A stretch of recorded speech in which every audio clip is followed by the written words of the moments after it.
right, so welcome back, most of you. This is Autodesk Vehicle Tracking 2015 Part 2 of a two-part series. We did Part 1 a few weeks back, I guess, and that was focusing on the steered vehicle analysis. Today, we are going to talk about the parking layout design and roundabouts, two other main components of the vehicle tracking software. So at the very end, we'll go ahead and take questions, but I'm gonna go ahead and step through some slides and show you a few demonstrations on the parking layout and the roundabouts. So let's get started.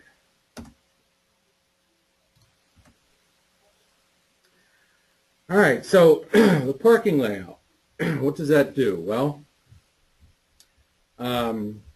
quickly and easily you can sketch in parking layouts, parking design, and that includes rows, bays, islands, footpaths. It'll even give you a nice little parking report that you can export out to an Excel spreadsheet. It's actually a CSV format, but that exports nicely out to an Excel spreadsheet. So a lot of good stuff with this, the parking layout. The roundabout design gives you both 2D and 3D modeling capabilities. So if you just need to show a simple roundabout in a 2D environment, it is perfectly capable of just sketching out a 2D roundabout. There are design standards in place that ships with vehicle tracking. So you can use an existing design standard, or you can go ahead and create your own, actually. So if none of the default design standards meet your specific, county, township, wherever you are, requirements, you can go ahead and create your own design standard based off of those requirements. It will calculate vehicle speed going through the roundabout. You can do visibility type design. You can even do swept path tracking.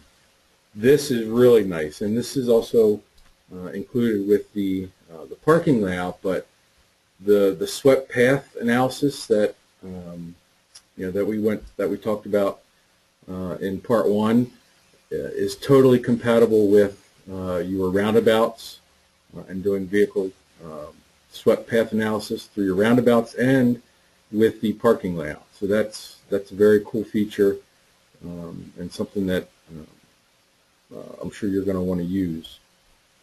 And when we talk about 3D roundabout design, it actually, if you turn on the 3D function, it will actually create civil 3D corridors, alignments, and give you a 3D model on top of your existing, civil 3D surface.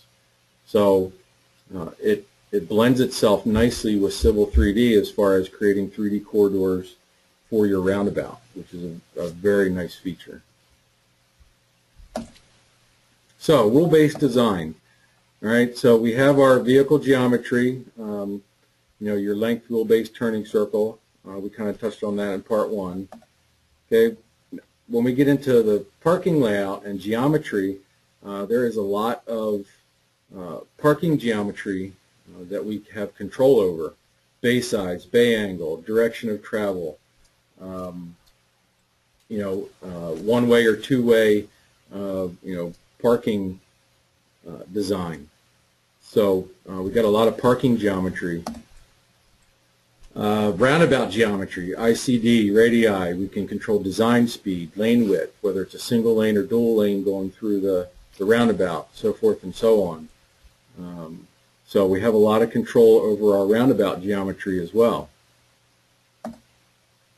Okay, so a little more in depth here, the vehicle parking layout. You know, like we said with rows, we can do bay type, the traffic flow, bay angle style, whether or not we want islands in our layout, footpaths, access ways, you know, adding in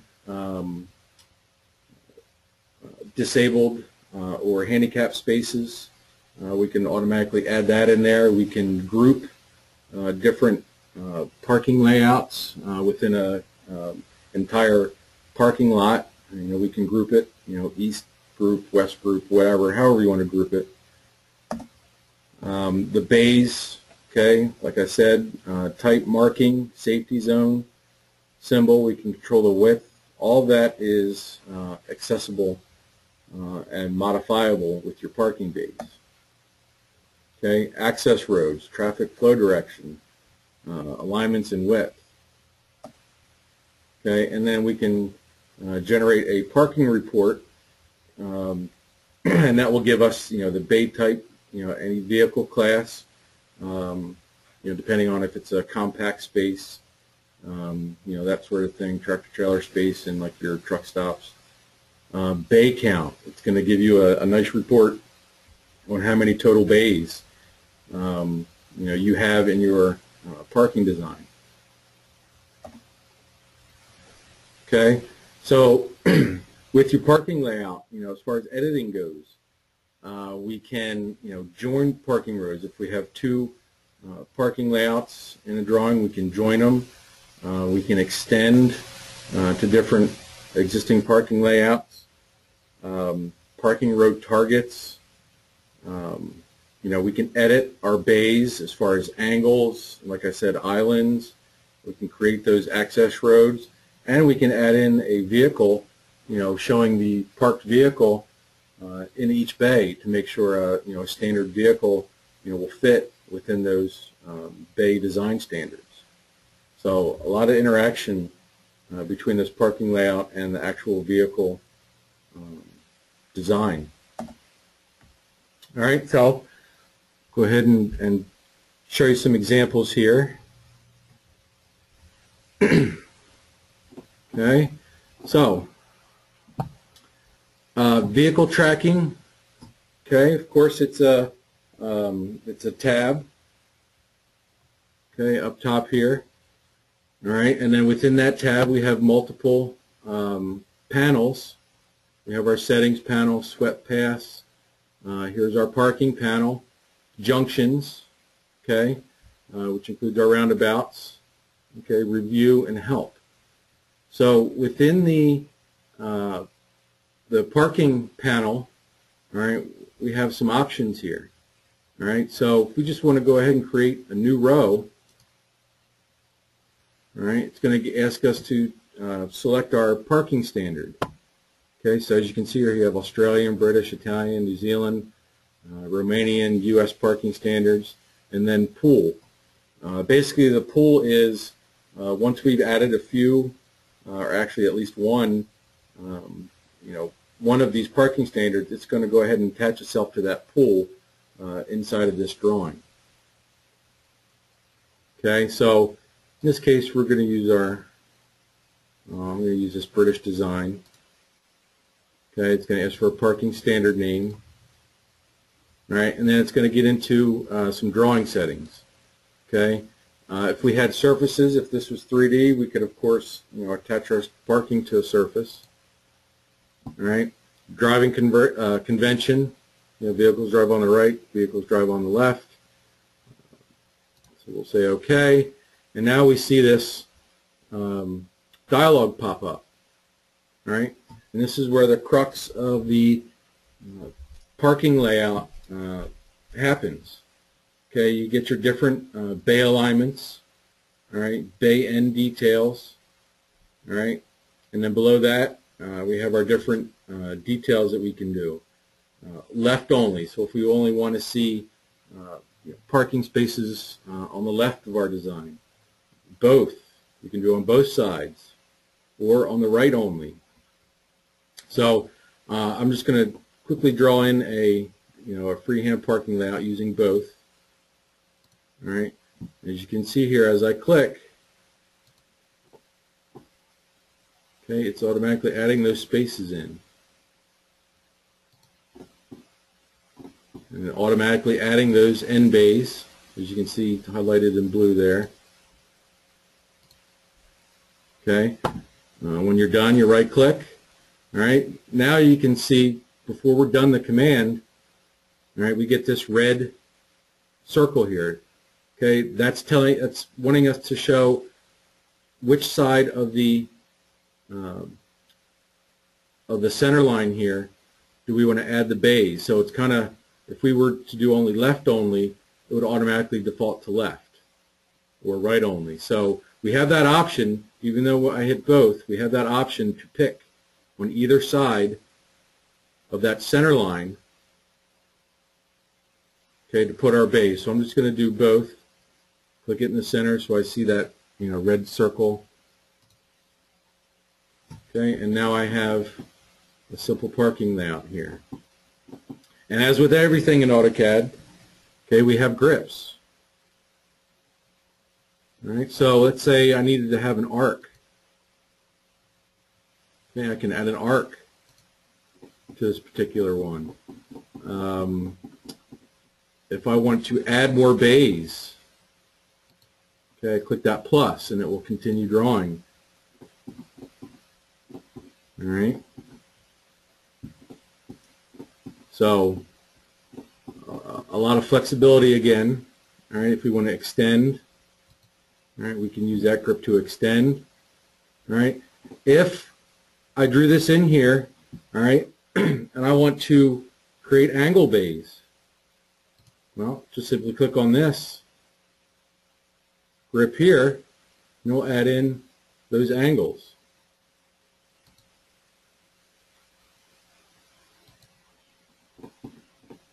Okay, so it angled them. All right.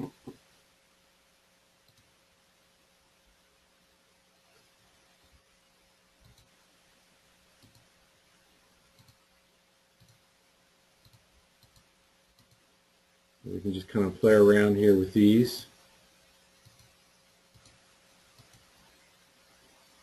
All right.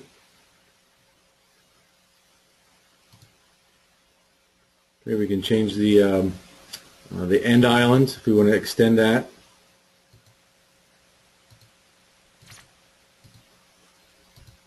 Okay.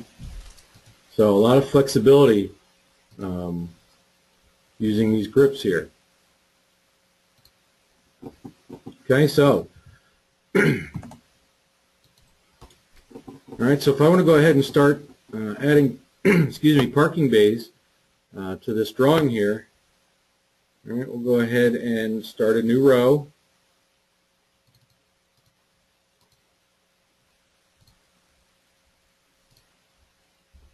Okay. Again, it's good to use your O-snaps. All right, so I'll go ahead and start adding in some bays here.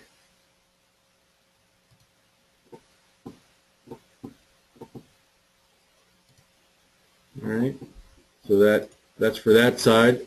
Now this time I only want it to be on this one side, so I'm going to click to this side that I want to keep the bays, and now I have a parking design here. Okay, just a few clicks. Okay, if I want to keep going around here, finish this.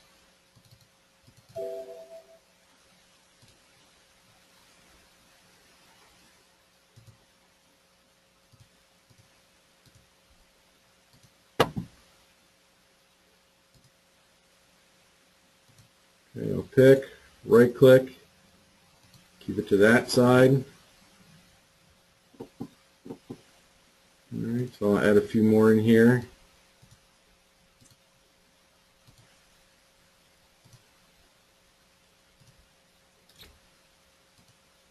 Keep it to that side there. Come over here.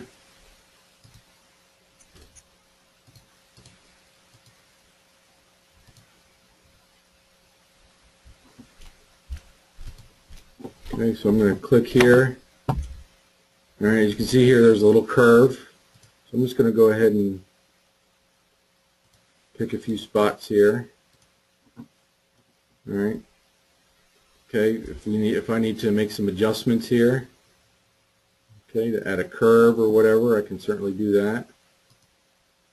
Maybe it'll fit in there a little bit better. All right, and then we could keep going here, but you kind of get the gist of how this works.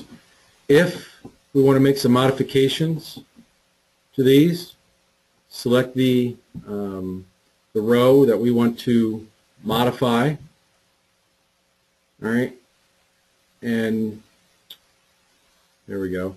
Edit parking row. All right, maybe I want to get rid of those end bays. Okay. Here, down here, we have start and end islands. Okay, we uncheck those. Okay, and it gets rid of those end bays and gives us a couple more spots there that we can utilize. All right. Going to do the same thing here. Okay, in this case there's a bend, so if I want to get rid of that bend island,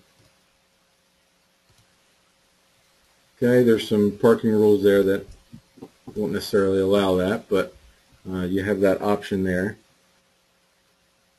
All right, if we want to number these bays, okay, we can come back in here, bay style. Okay, do we want to make it disabled? All right. However, if I want them to be numbered, I can just simply check number bay, click OK, and now it automatically numbers those bays here. All right. If I just need to add in a few, handicap spaces. All right, I can,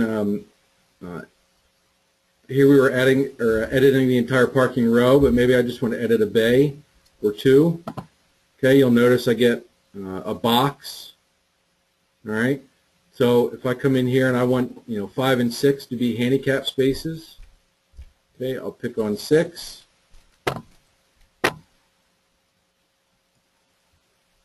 And that over here. All right, bay type, I want that to be a disabled. Click OK.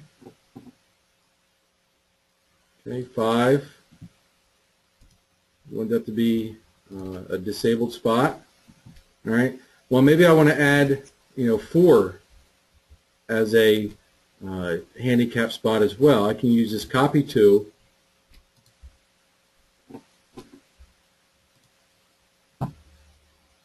And add a couple there, right on the spot. And boom, there I have a couple handicap spots there. All right. If I want to make an access road, okay, I can create an access road using this command up here. All right. Basically, we're just going to draw a line through where we want to create our access road. So we'll cross the parking spots or the parking rows that we want to create an access road through. Okay, you can do a standard, okay, service type, okay, flow type, one-way, two-way, line alignment. Okay, you can do a standard width based on the design criteria, or you can do a custom width. And boom, creates that access way there. Okay.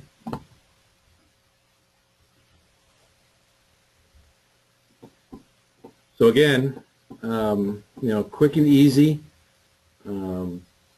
Using grips, we can edit it using these different parking tool or layout tools.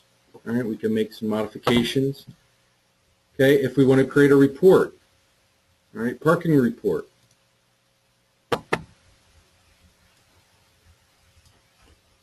All right, gives me a nice little report here. Okay, the bay type, as you can see there, I have 6 that are disabled. Okay, how many spaces? Okay, if we had, if we created a zone,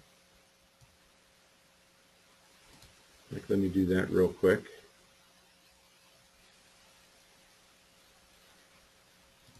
We'll do this one here.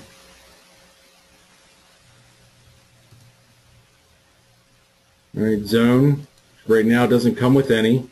If we hit this button to the right of it, okay, we'll call this the red zone.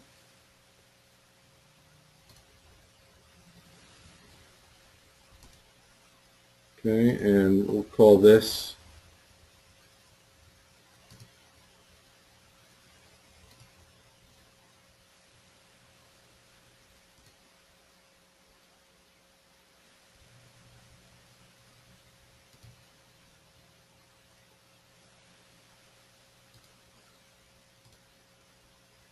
reason that one blocked out.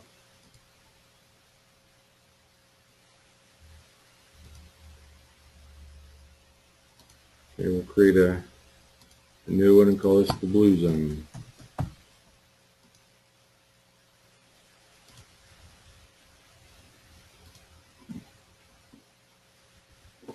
Okay. So we'll do that parking report again, and as you can see here, it gives me the zone. So right now we have 67 total parking spaces. All right. Let's see what happens if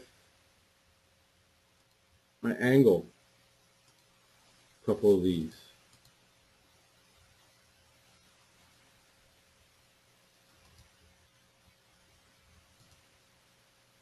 Let's see how many I lose here. Okay, so it went down to 53.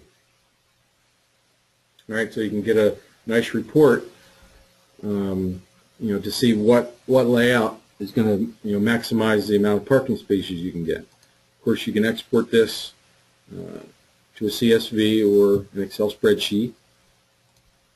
Okay. All right, so let me show you another example here using this parallel row.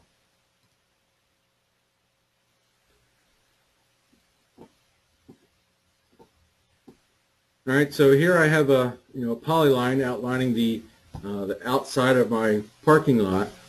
Okay, I'm going to use this parallel row.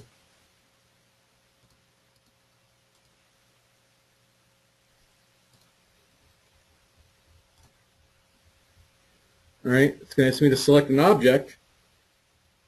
So I'm going to select this polyline, okay, and it's going to create parallel parking spaces. It's going to attach itself to this polyline. Okay, as you can see here as I move in and out.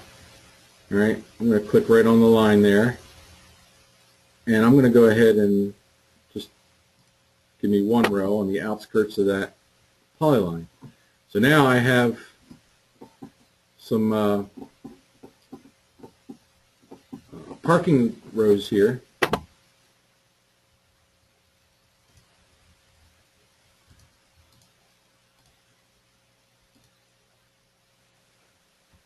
All right, so I'm going to create a new row here, put it in the middle, and I'll just put it there, put it on both sides. And now I'll use parallel row again and select that, and now it's going to attach itself to that, so I can do nice even places. We double here. All right, parallel row.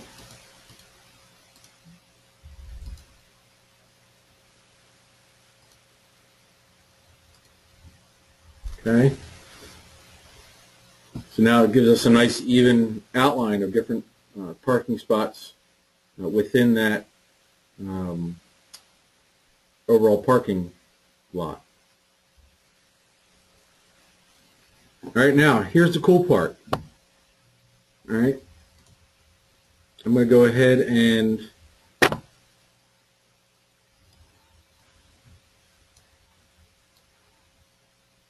bring in a vehicle here.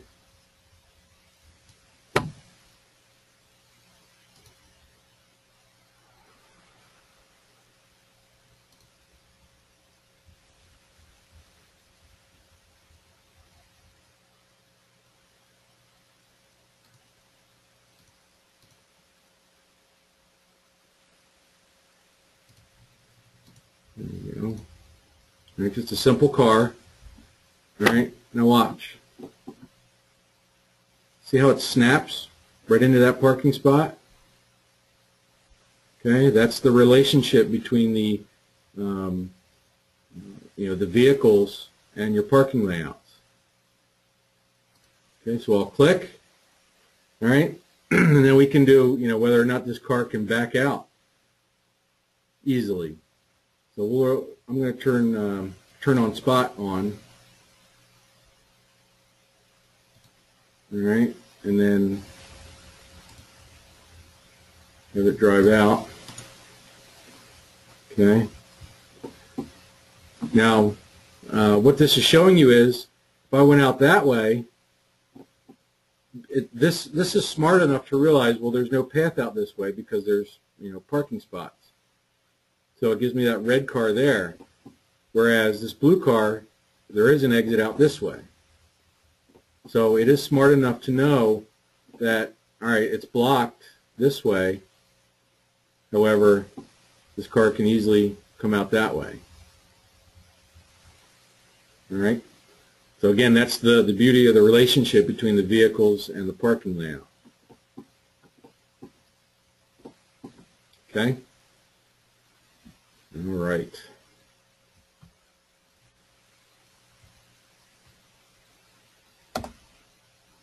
All right, so roundabouts. All right, we all know what roundabouts are. All right, they're nice little, typically urban type designs to kind of help slow down traffic a little bit.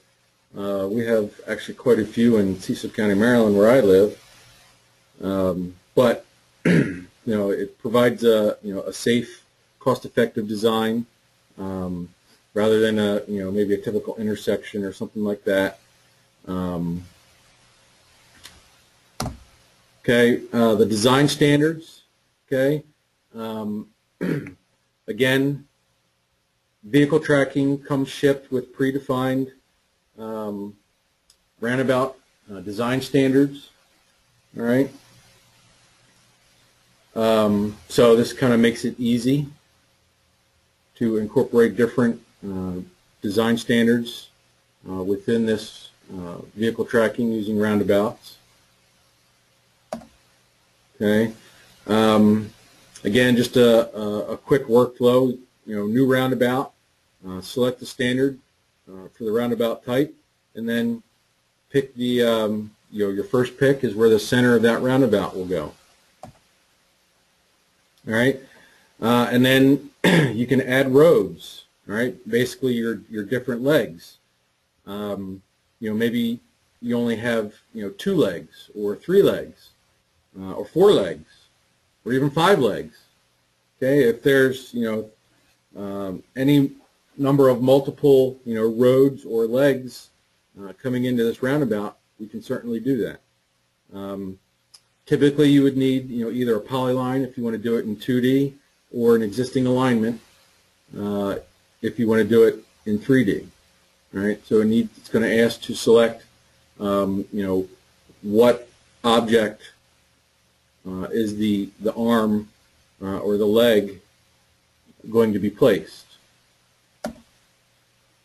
Okay, editing is very simple. All right, again, it uses grips.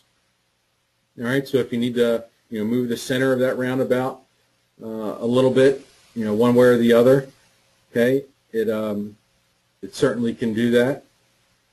All right, this heads-up display, which is the the little box there with the radius values and the speed allowable there. That's your heads-up display.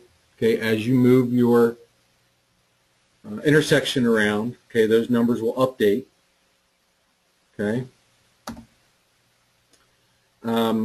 Properties, okay, as you can see there, you can elect even in 3D if you want to, if you're putting a roundabout in a civil 3D drawing that has surfaces and alignments and all that. Okay, you don't necessarily have to do it in 3D or create those corridors to start. All right, you can just uncheck, your create alignments, profiles, corridors, whatever. Okay, make your, drawing your intersection or your roundabouts. All right, and then come into this junction properties, and then put a check back next to create alignments, and it will automatically generate those corridors and all that good stuff. Okay, so it makes it very intuitive.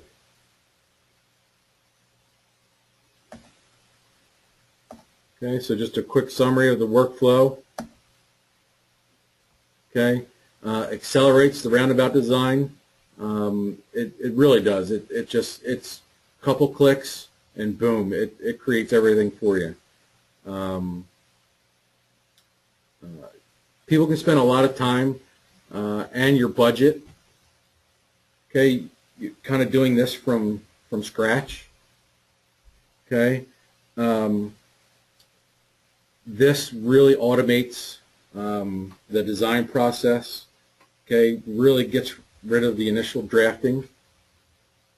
All right, and by speeding up that process, you can take that extra time and do some trial scenarios or alternatives. All right, and again, everything with roundabouts is connected. Each leg is connected to the roundabout and vice versa. So a couple grip edits, and you're modifying that and editing that that roundabout. Okay, and it again speeds up that design process. All right, so let's do a couple examples here. Okay, so in this drawing, okay, I just have a simple polyline kind of mapping out where the roundabout will be. All right, and let me just show you this real quick. In settings, okay, drawing settings, all right, in junctions, okay, clicking on corridor, all right, even though we're in 2D, okay, we can still, check or uncheck whether or not we want to create those civil 3D alignments. All right, so in the junctions panel, all right, new roundabout. All right, again, it's going to ask us for the design standard.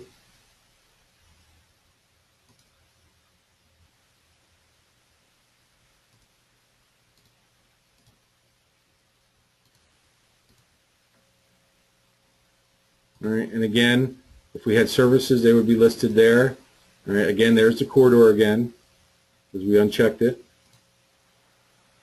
Make sure our scale is right. Okay, and then name the junction. Okay, we'll just leave that as default. All right, so now I can just go ahead and place where this intersection will be. I don't have to get it smack dab in the middle here. All right, I can place it wherever. Okay, once you place it, now it's going to ask you for the access roads or the legs. All right, so we'll click that line. Okay, we can give it a name, description. All right, and boom, there it is. Select our second leg. Boom, there it is. Our third leg. Boom, there it is. And our fourth leg. Boom, there it is. That easy. Okay. These red lines, okay, represent the at the design speed the easiest path to get through there. Okay, these heads-up design boxes here. Okay, we can actually move them around and make them larger so we can see them better.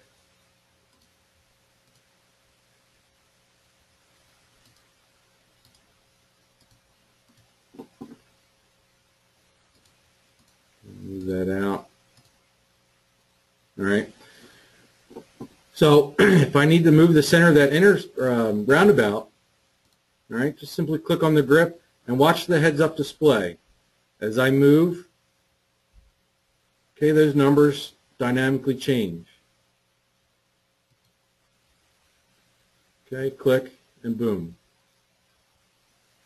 All right. Automatically adds in signage, okay, which is nice. All right.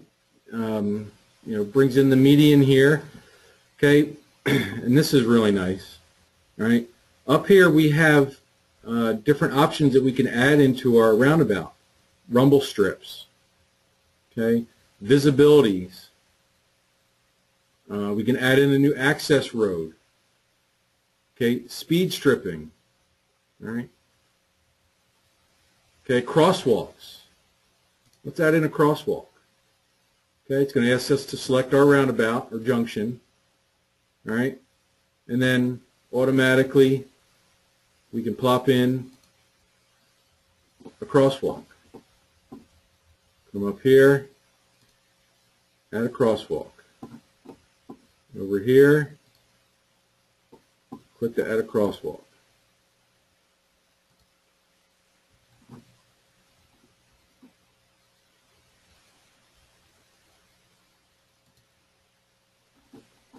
There we go. Right click, and we're done. All right. Rumble strips. Oh, must have missed that here. Okay. Rumble strips. Again, select our roundabout, and then where do we want to place those rumble strips?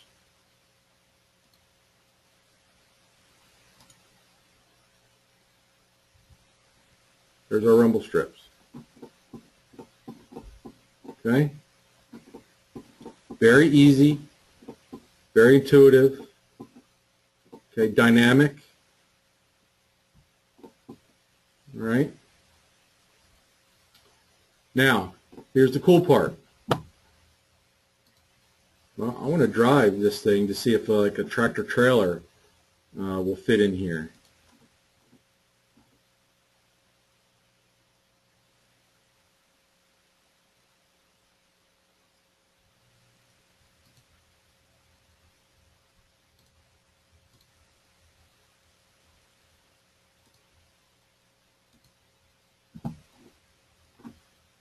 See how it snaps?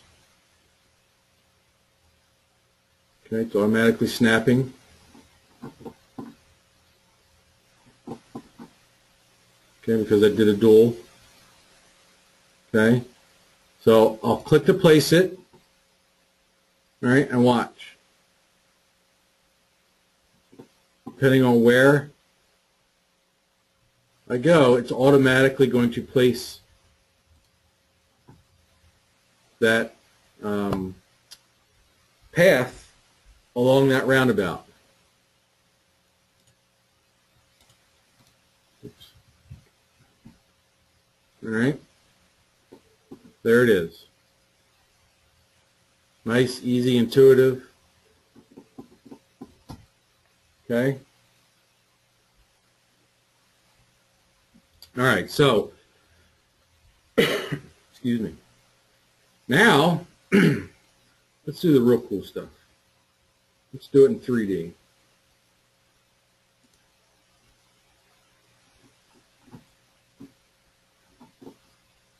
All right, so here's my two alignments. All right, and as you can see here, this has a existing ground surface in here. All right, so I'm going to go ahead And in my drawing settings, okay, and again, these are drawing specific, so we can create that alignment. So I'm going to go ahead and leave that on.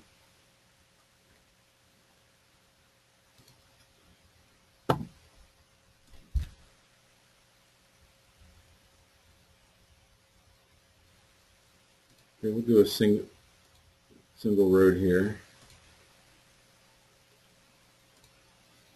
Click OK, and again down here, okay, it's going to attach itself to that existing ground DTM surface.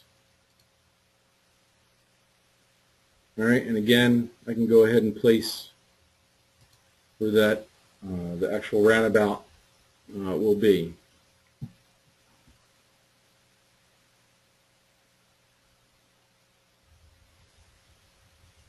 Okay, and it's going to go ahead and create those corridors.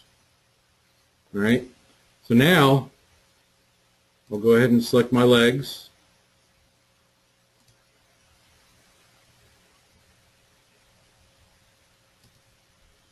Okay, and as you can see here, it knows that I'm snapping or selecting that alignment, which is Burgess Strip, which is the alignment going, basically north-south.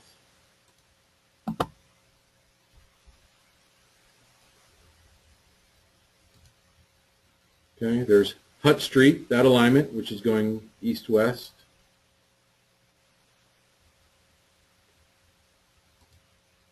And then this fourth leg here.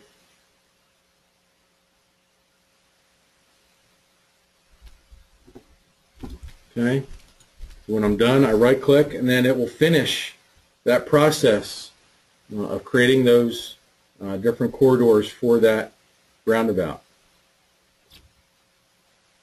Okay, it may take a second or two here.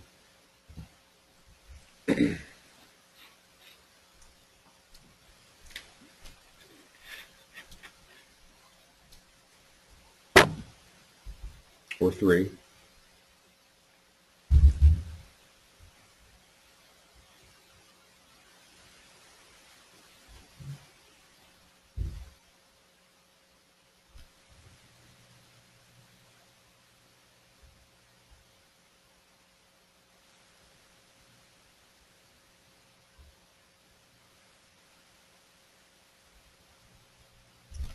Depending on your computer, it may take longer than 2 or 3 seconds, but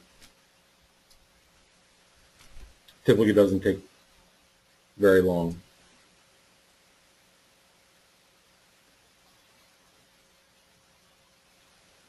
There we go. Taking shape there.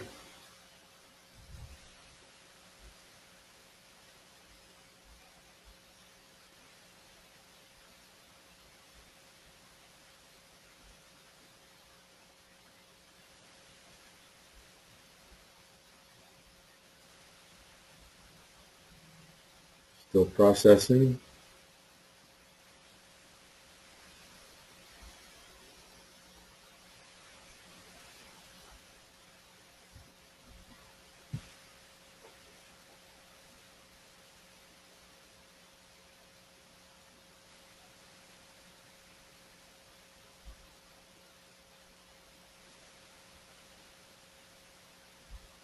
Again, this really doesn't take that long.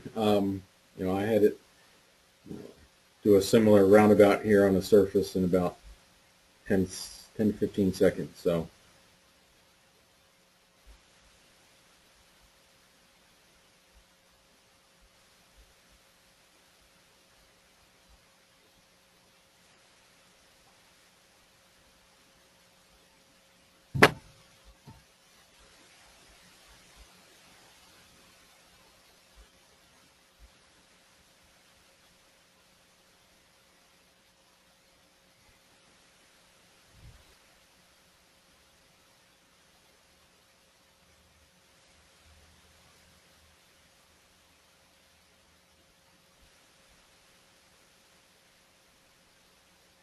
This is where elevator music would come in handy.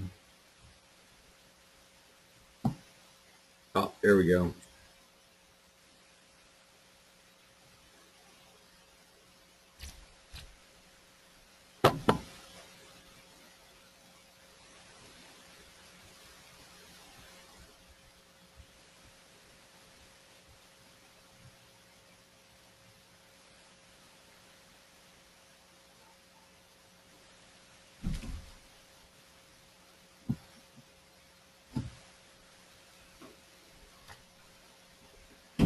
Okay, should be finishing up here soon.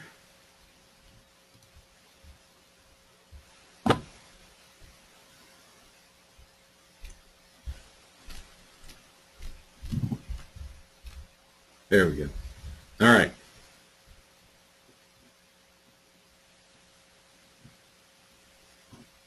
Okay, as you can see here, it's not liking where the center of this is.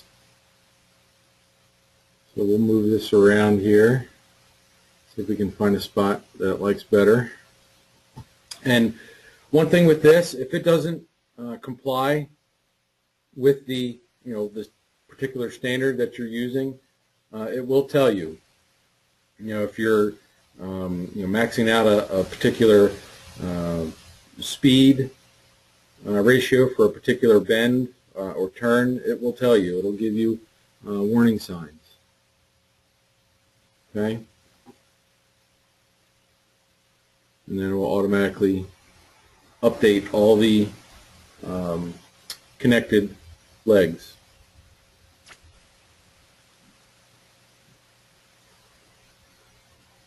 All right.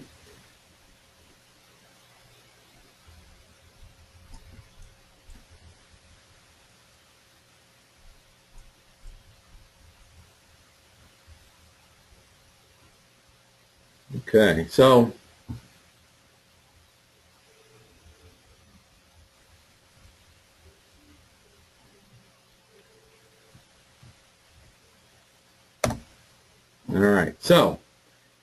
all right. Well, that ends the live webcast here. Some things I want to bring to your attention.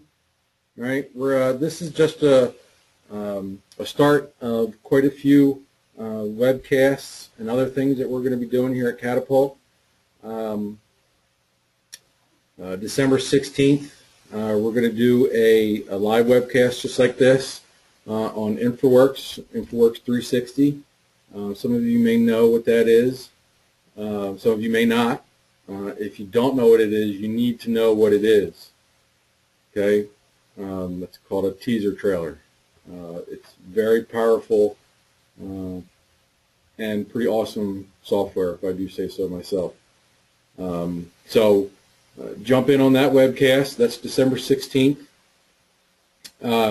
January 6th, we're going to do an infrastructure workflow. Okay, that is going to be an in-person, kind of like a training class. All right, if you are a current Catapult subscription customer, all right, that will be free. Okay, so it's here at our training center. All right, and basically what this is most of you have the infrastructure design suite, standard, premium, ultimate, whichever one. All right, you have these 6 to 8 different pieces of software at your disposal. If you're not using them all, we can help you. This class, this infrastructure workflow class, will show you how to use, say, InfraWorks. Bring that data into Civil 3D. Bring that data from Civil 3D back into InfraWorks. Okay? Take that information then into Navisworks if you're doing coordination. Use it for if you're doing some 3D animation or rendering, some high-level renderings and that sort of thing. Take that information into 3ds Max. All right, so you're not going to want to miss this. So it's free. All you got to be is a current Catapult subscription customer, and you can jump in on that. If you're not a current Catapult subscription customer, you might want to quickly become one so you can join this. So that's coming up January 6th. January 8th, okay, there's an asterisk there. We will hold our first Autodesk Vehicle Tracking Essentials class. It is a one-day class, all right, going through everything on the two-part webcast that we just finished up today. Okay, your swept path analysis, parking, roundabouts. We'll even get into creating your own vehicles. A lot of cool stuff that I really haven't had time to touch on in these webcasts, but we'll learn about that on this class on January 8th. So go ahead and jump in on that. Contact your salesperson to get pricing on that, but you're not going to want to miss it. And then January 22nd, we'll do another webcast on Vault for infrastructure, okay, document management. Do you have a need? Maybe. So again, that's a free webcast that we'll do then also. So check your email for those, how to sign up for all those. All right. And then lastly, we're adding all sorts of new content up on our website. If you didn't know we had a blog, check this out. Check out our blog. I'm updating that thing probably at least once or twice a week, maybe more. All right, so check out our blog. All right, catapult.net/AEC blog. All right, we're on Twitter at Catapult, and then we're also on YouTube. Okay, where we'll upload this recording for today up on our YouTube channel. All right, so there's some ways that you can stay up to date. All right.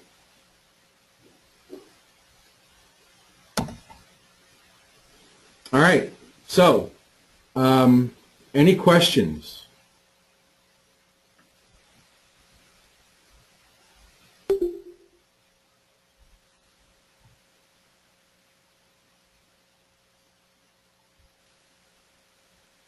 No questions?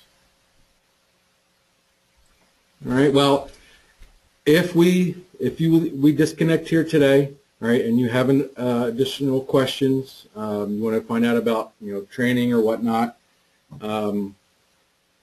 we offer a slew of training on all the infrastructure products, InfraWorks, Civil 3D, MAP, you name it. We offer actual training classes in our training center. So, contact me or contact your salesperson. There's my email address. Shoot me an email. Let me know what you're thinking. I'm very accessible. So,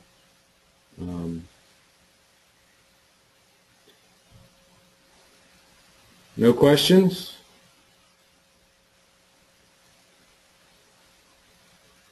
All right. Well, thank you. I appreciate you jumping on with us today. And like I said, contact me. All right. All right. Thank you very much. Have a good Thanksgiving.